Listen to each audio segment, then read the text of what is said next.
You're going to the psychic? I had a terrible experience with a psychic, actually. Someone had made the really bad decision to have a psychic as a form of entertainment at a party. And they were going around, they were going, oh, you have to go to the psychic. She's brilliant. She's so bang on. So I went over and had a chat, and I was like, oh, how you doing? And she went, oh, I foresee terrible things for you. And I went, my name's Owen. Literally, it was that deep into the conversation. And she went, you'll be dead within the year. And I went home and cried. And it was a bad night. I was like, who ordered her? What a rubbish form of entertainment. Did she back it up and say why, or was it just arbitrary? No, it was just really weird. She was very, very earnest with it too. She was like, oh, I see terrible things for you. I was like, thanks very much. So I went home. Should have got a prostitute. Yeah. Right.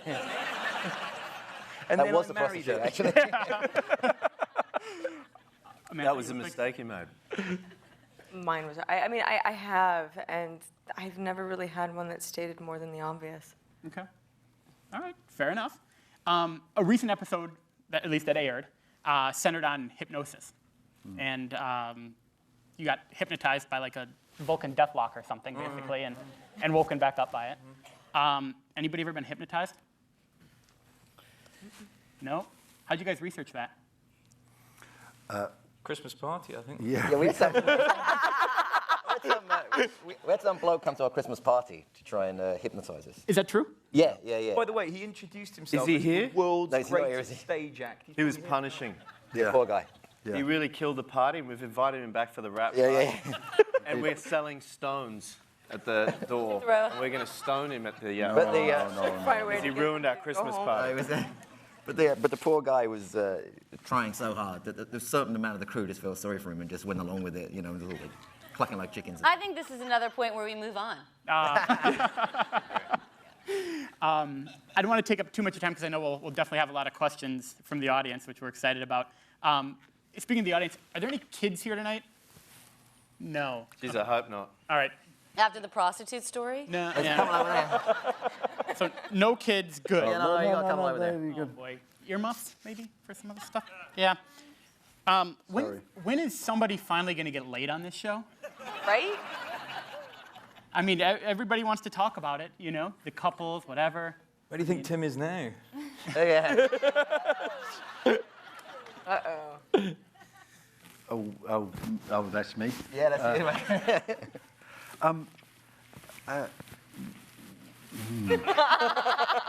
That's a very good question. It's deliberate that everyone is not getting laid every week. I think Every week.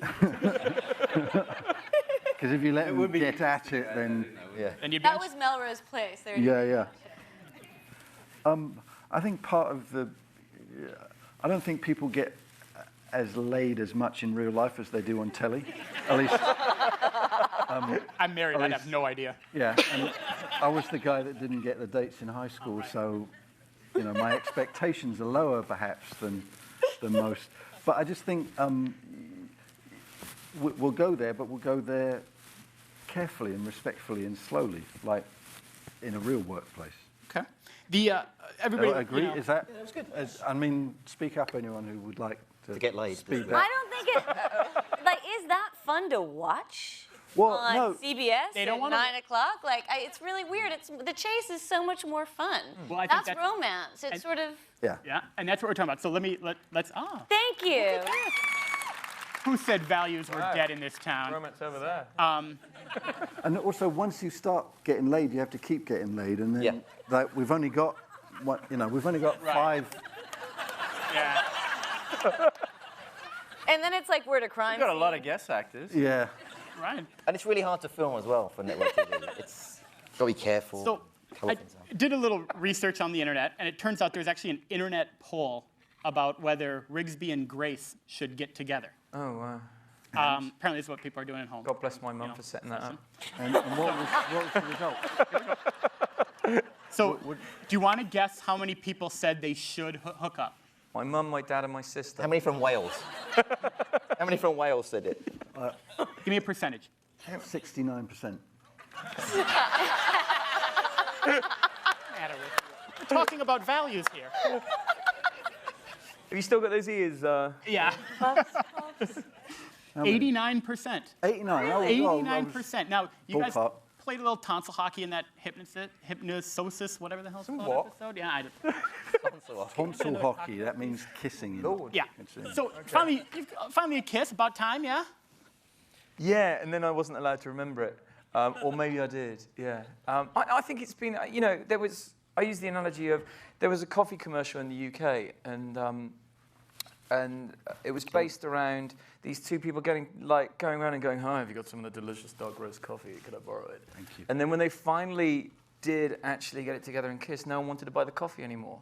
And I think, and I think there's, like Robin says, the chase. Diane Keane. Yeah, there was. That's right. Yeah. And the chase is far more, goodness me. The chase is far more interesting. There were coffee beans in The it. coffee beans. I knew where you were going with that. Right. Yeah. Very I wanted to clarify that. That was coffee beans, This kids. audience is far too... Yeah. You're getting double entendres that aren't even... So for Robin and Simon, there was also an online poll. And I'm going to venture a guess here. go on. What's Ours the is a poll lot lower because they all want Simon for themselves. Interesting. You know what I mean? They all want him to walk in their front door and say, "Hey, baby, I've solved your crime. Let's fall in love." And by all, Where's the body? Yeah, where's the body? 57%. She's right, ladies and gentlemen. Yeah, pretty good. Yes. 57% said yes, 43% said no way. Now, What about Rigsby and Cho? No or no way? No poll. No way. it said no Just way. no way. As in no way. So That's interesting. now, it gets a little worse. Apparently, even though 57% people only wanted your characters to get together, there's a name for you guys, for your characters. Like Brangelina, Brad and Angelina. And I'm not making this up, and you keep a straight face because we're onto your stuff here. Jizbin. Oh, that's Did you know that? That's all kind of wrong. All, I'm voting with those 57% of people now after hearing that. somebody even started a face group, and I apologize if you're in the room tonight, called Jizbin Forever. Wow. Join at facebook.com. Or not. The good news is, it only has 18 members. Stand up. Brilliant. Where are All you? 18 of you. You're ashamed of yourself. Yeah. So that's a convention I'm sure you guys won't be attending this year. No, probably not. So should they ever get together? This kind of modern day Scully and Mulder? No. No. Well, I Everybody mean- says no. No. I think, what was it, I don't know, I'm so bad with television references and stuff. Moonlighting, there you go. Wow. Moonlighting, did they get together? Was that the end of the show? Yes. Bingo. So that'll be the end of the show then. We've got that to look forward to. Season Right. 5. No, I think that the reason why the relationship works is that they're just two people that are hardwired completely differently, and they approach work completely differently, and it's fun to watch them argue about that. I mean, it just seems ridiculous that, they start making out in the middle of solving a case or arguing over you didn't clean that up or something. You can't domesticate them to be dull. Yeah, there's a lot of... I'm still reading from that. There's 5 characters, regular characters on the show. I think we have the Van Pelt character and the Rigsby character, and they represent a sort of a youthful sexual exuberance and desire and all that sort of stuff. I think our characters also represent a working, evolved adult relationship where people do see things differently, and also at times I feel like it's a sibling rivalry and sibling sort of relationship, and sometimes I think it's paternal and maternal relationship. So I think we're not just by the idea of us just not pursuing the sort of sexy vibe all the time. We're actually filling that void with a lot of different other areas that people can identify with, whether or not it's obvious. I think the sexy vibe is obviously the most obvious vibe, and people always jump to that. There's also this idea they're both really damaged, which is they're kind of pure. Do you know what I mean? They haven't had the same, have been through, You know, he's been through this horrible thing with his wife. It's like he's not great boyfriend I material. mean, Jane's character wears a wedding ring, so it's, Yeah, he's still in it's a love bit of a with his turn-off wife. for most of the... And I think the reality of it is even, you know, romance in every form, and anyone who's had an office romance knows that there are days where you just have to knuckle down to the work, and the bottom line is that there's a job to be done. So you have those days, I know from experience where you're like, I've made a real breakthrough today, we had a cappuccino together or something, and then the next day, it won't happen. And I think, you know, that's the reality of into office politics and romancing, yeah. Sound like somebody with experience. Maybe, yeah. Yeah. Interesting. Another story for another time. We'll move on, huh, Robin? Yeah. Yeah, I was going to suggest that. Yeah. I'm so bossy. Simon, you were, as we've heard today, been named the sexiest man in television by TV Guide. Yeah. My mum's here. I owe half of that to her. She makes sexy babies. So out of your friends, your family, wife and kids, these guys here, who gave you the most stick over that when it came out? Oh, Tunny. Tunny by a mile. I was so excited because I was running out of ammunition at work. You know what I mean? I was like, God, it's been 8 months. What am I going to make fun of him for now? And then they were like, sexiest man on television. I was like, all right. Thank you very much. Tunny by a long shot. Any signature move? Did you wallpaper his trailer? Or just No, kinda... she didn't do anything like that. Just repetitious. Ooh, here comes sexy guy. You know, leaning over to guest actors. If it gets a little hot in here. In fact, this is a true story. We had one girl in an episode, a guest actor, and the three of us are in a scene, and she said to this woman, if you get a bit flushed in the next take, it's okay. So you're not the first. Sometimes he turns the heat on, it gets a little hot. And I kid you not, she took it dead seriously. She said, and I went, yeah. And Robin said to me afterwards, she thought that was serious. She walked away just thinking, you are the weirdest guy in the world. No, she took me aside afterwards. And she's like, I did the scene. I waited to see if I got hot. I didn't get hot. Does he really think he makes women hot? It was like... Oh, yeah, just a little bit of fun. Long hours, people. Long hours. That's funny. Who was that? The Canadian girl that was in the monkey episode that played the... We've got a shorthand. Right. Canadian girl in the monkey episode. Right. We should move on. Nice one. That was embarrassing. She felt the heat. It was great. So, Simon, you played a kind of a pompous jerk in what I like to call one of the defining films of this era, The Devil Wears Prada. Fantastic movie, absolutely. And you play kind of a pompous but likable guy in this role. Which one's more fun? Oh, this one. Yeah, why? Well, because, you know, I had like 3 scenes in The Devil Wears Prada. And, you know, I get to play around with this on every day. Yeah. I love the company that I work with. I love the construct, in a sense, of the character and the potential of where it can go and just the unpredictability of the character. No, I mean, this is a great character to play. You guys want to do a little Simon Baker trivia? Yeah? All right. Oh, shit. Love to. There were 3 things that I read. There were 3 things on the internet. Okay? Oh, gosh. About Simon. You tell me which of these is false. Okay? Number 1, and we'll vote. Number 1, he once went to nursing school. Number 2, he was once quoted as saying, "My hair has its own personality. It does its own thing." And number 3, he once did a photo shoot for an Australian magazine wearing a skin-tight fake crocodile skin outfit. Which one am I making up? Is it for the audience? Because I know. Go ahead. Oh, don't answer. Please let the last one be true. Okay, I've got...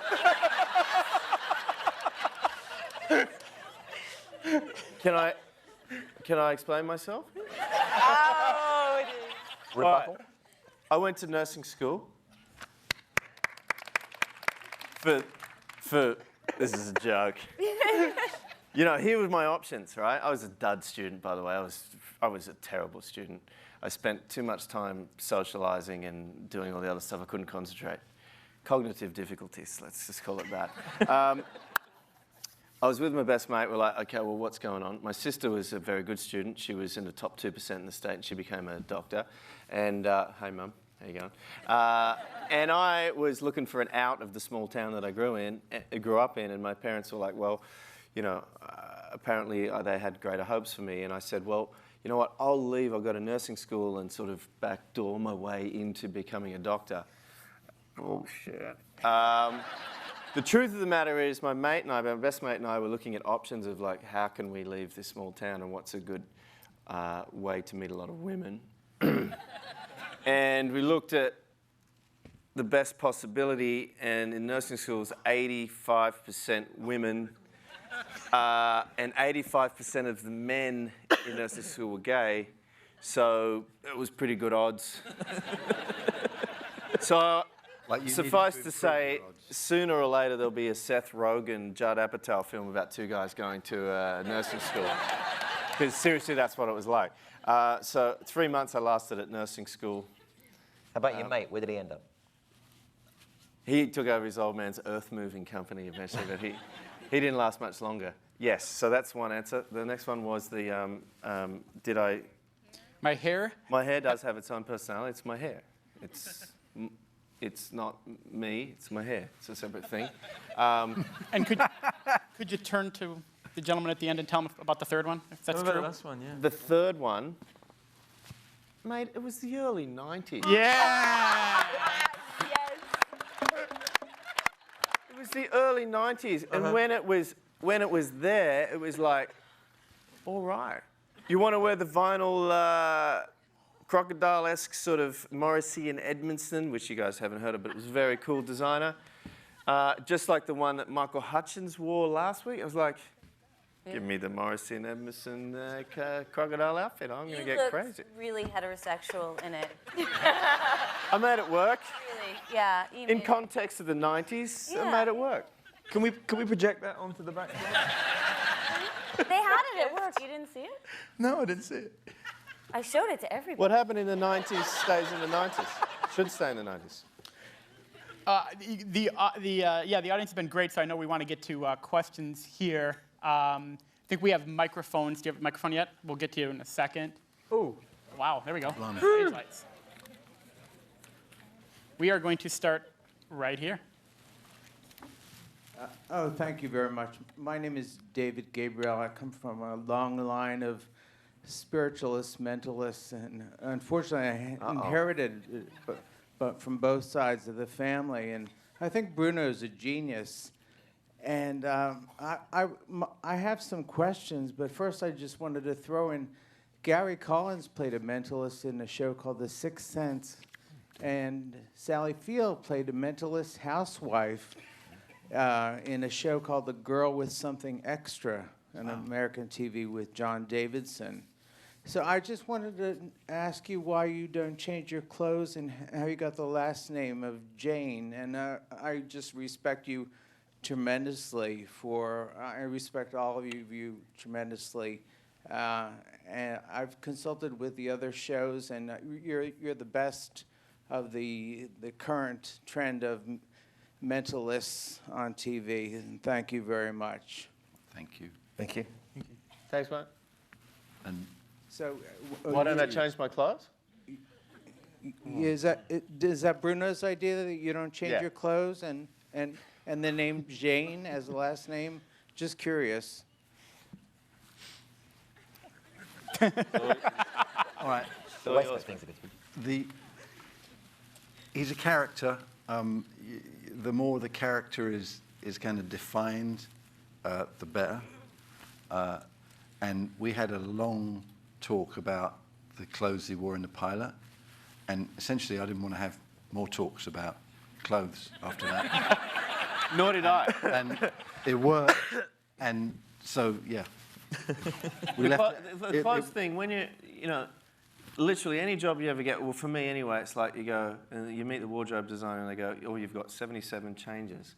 And I'm like, oh, I don't want to be an actor anymore. I've got to figure out 77 different outfits to wear. Are you kidding? And we did talk about, I'm a big fan of, you know, like with the Red John character, it's kind of classic, iconic television to have that sort of mysterious character. And we talked about the idea of whatever the outfit is, it's sort of the uniform and that's it, and we want to make it sort of a graphic thing that stays with it, so that it's identifiable in that old school kind of sense. And we came to the waistcoat because we wanted a little bit of magic and a little bit of showmanship, but not shiny, sequence. And the name it's a girl's name. It's a Hindu priest, and it's a good working class Irish name, all at once. So that seemed nice that way. Right there, sure. I think that the car that Simon Baker drives suits Patrick Jane's character very well. I was just curious, what type of car is that, and who was responsible for selecting that car? Breaks down all the time. Yeah, the Teamsters. It looks don't like awesome, it at huh? all. Doesn't run very well. I'd push it. It's a Citroen, a French car. It's a DS21, that one. They used to call, I think, like the Princess or something like that. The princess. That's type of car, I think.